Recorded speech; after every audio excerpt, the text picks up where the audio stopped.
올해 세계 정치 경제에서 가장 중요한 변수로 선거와 함께 전쟁을 꼽았습니다. 우크라이나 중동 분쟁에 이어서 새로운 전쟁 가능성 지역으로 가장 많이 거론되는 게 역시 대만이죠. 중국이 대만 침공 가능성이 크다는 분석이 많이 나오고 있는데요. 마침 그 대만 총통 선거에서 친미 성향의 민진당 라이칭더 후보가 당선되면서 위기감이 더욱 고조되고 있습니다. 근데 연초에 제기된 새로운 전쟁 가능성은 불행하게도 우리 땅이었습니다. 이 한반도에서 전쟁이 발발할 가능성이 크다, 이런 분석들이 제기됐는데, 일각에서는 대만보다 전쟁 위기 가능성이 더 크다, 이런 지적도 나오고 있고요. 이런 연초에 우리 증시가 지난 연말 반등 이전 수준까지 추락한 결정적인 요인이 아닌가 하는 생각이 듭니다. 사실 국내 증시에서 지정학적 리스크라고 불리는 이 전쟁 위기는 오랜 학습 효과 때문에 증시에 별 영향을 못 미친다는 게 그간의 관행이었습니다. 그런데 이번에 좀 다른데요. 이유는 뭘까요? 오늘은 한반도 전쟁 위기설 실체와 가능성, 그리고 시나리오에 대해서 알아보겠습니다. 이번 위기설은 미국에서 비롯됐습니다. 1월 11일이었죠. 북한 전문 매체인 삼팔로스에서 미국 내 북한 전문가 두 사람이 김정은은 이미 전쟁을 하기로 전략적 결정을 내렸다, 이런 취지의 글을 기고합니다. 두 사람은 말 그대로 북한 전문가입니다. 이 로버트 칼린이라는 사람은 CIA에서 북한 담당 분석관으로 오랫동안 일했던 사람이고, 지그프리드 헤케라는 사람은 핵 전문가입니다. 두 사람 다 북한을 여러 차례 방문한 전력이 있는 그야말로 북한 전문가, 북한 통이라고 할 수 있죠. 이 두 사람의 무게감 때문에 이번에는 국내보다는 오히려 외국인 투자자들에게 상당한 영향을 끼쳤던 게 아닌가, 이런 생각이 들고요. 두 사람 주장을 포함해서 전쟁 위기가 고조되고 있다고 믿는 나라 안팎의 전문가들 얘기를 종합해 보자면 좋지 않은 징조는 꽤 많습니다.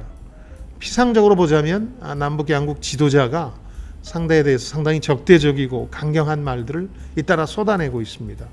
서로 언어의 집중포화를 이미 쏟아내고 있는 양상인데요. 김정은은 이미 우리와의 관계를 적대 관계로 규정했고 대사변을 준비해야 된다, 이런 표현까지 썼습니다. 대사변이라는 게 전쟁이겠죠. 그간 북한의 전쟁 위협을 지속적으로 강조해온 우리 정부도 즉시 강력하게 끝까지 응징한다, 이런 걸 군 구호로 삼을 정도로 상당히 강경한 태도입니다. 약간 흥미로운 건 이 정부, 특히 북한에 대한 강경한 입장을 고수해온 신원식 국방부 장관의 최근의 태도 변화인데요.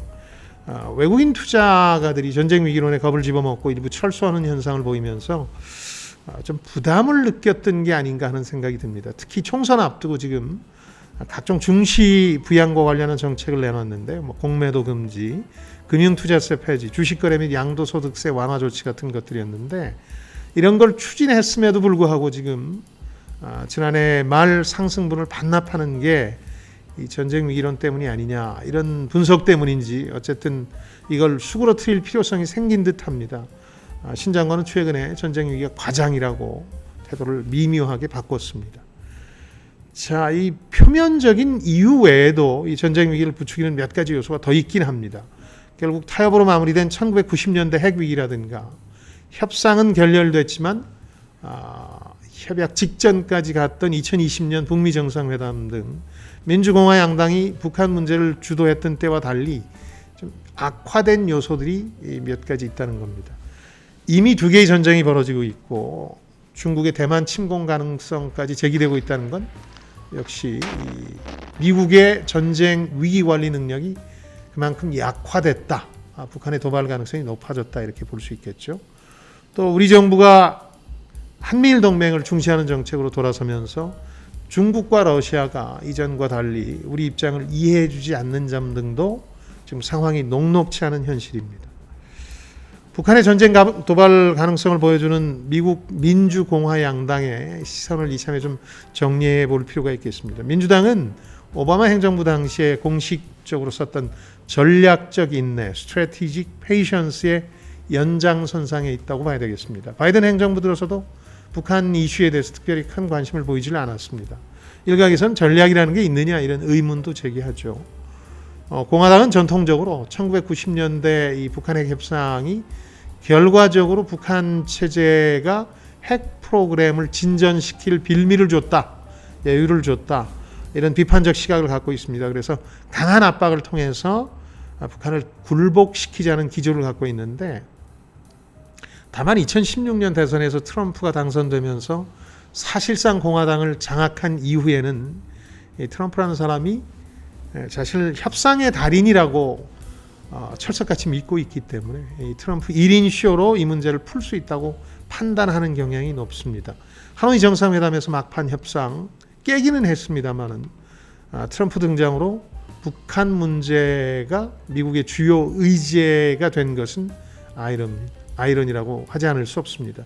트럼프 아이러니인데, 우리 입장에서는 미국 민주당이 재집권하면 북한 이슈가 뒷전으로 물러나고, 트럼프가 재집권하면 우선 과제로 떠오를 가능성이 높아진 거죠. 트럼프가 다 된 밥상에 코 빠뜨렸던 이유에 대해서는 논란이 많습니다만, 제 판단으로는 재선에 대해서 확신했던 게 아닌가. 그래서 자신이 북한 문제를 풀었다는 점을 더 멋지게 부각시키고 싶었던 게 아닌가. 그래서 노벨 평화상이라도 받는 장면을 연출하기 위해서 틀었는데, 이 트럼프 계획대로 되질 않은 거죠. 북한의 공개적 도발과 이에 대한 분석에서 비롯된 전쟁 위기설의 가능성은 얼마나 될까요? 일단 미국 내 한반도 커뮤니티의 정서는 두 북한 전문가 의견에 동의하지는 않는 분위기입니다. 전쟁 가능성에 대한 가장 심각한 경고라는 게 1월 17일 뉴욕타임스 칼럼에 등장했는데요.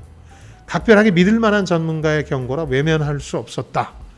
이게 저자인 니콜라스 크리스토프의 글의 취지입니다. 역시 이 두 북한 전문가의 의견을 인용한 수준이었고요. 그나마 1990년대 북한 핵 특사로 제네바 협약을 이끌어냈던 로버트 갈루치가 한 말 정도가 위기를 경고한 셈이겠습니다. 핵전쟁이 일어날 수도 있다는 생각을 최소한 염두에 두고는 있어야 한다. 이런 정도의 뉘앙스였습니다. 개인적으로는 북한이 뒷전으로 밀린 자신들의 이슈를 우리 총선보다는 미국 대선에서 이슈화하고 싶어 한다는 느낌입니다. 이 전례 없는 강경한 표현들을 동원하는 것도 그래서인데요. 바이든 대통령에 대해서는 더 이상 이 문제를 무시하거나 외면해서는 곤란하다. 트럼프에 대해서는 막판에 결렬시킨 데 대해서 답을 달라는 겁니다. 1월 24일자 워싱턴 포스트는 증가하는 북한의 위협, 무시만으로는 통하지 않는다, 이런 취지의 기사가 등장했는데, 북한의 메시지를 좀 읽었다, 이런 느낌입니다. 사실 트럼프와의 정상회담 전에도 비슷한 시나리오가 전개됐죠.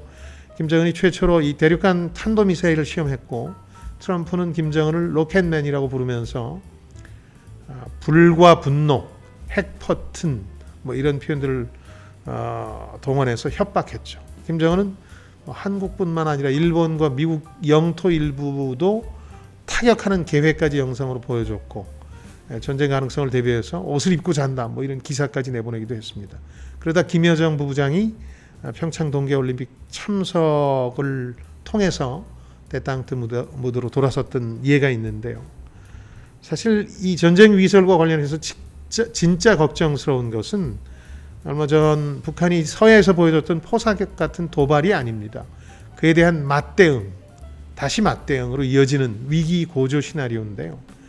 이때 어느 한쪽이 오판이나 과신 혹은 우발적으로 위기를 국지전이나 전면전으로 비화시키지 않을까 하는 거죠. 지금 상대 메시지를 읽을 의도도 또 능력도 없는 현재 두 당사자라면 충분히 가능한 시나리오가 아닌가 해서 좀 오싹해집니다. 이전만큼은 각별히 좀 오래 신경을 쓰셔야 할 시나리오가 아닐까 합니다. 지금까지 김방희였습니다. 저는 여러분의 성공을 응원합니다.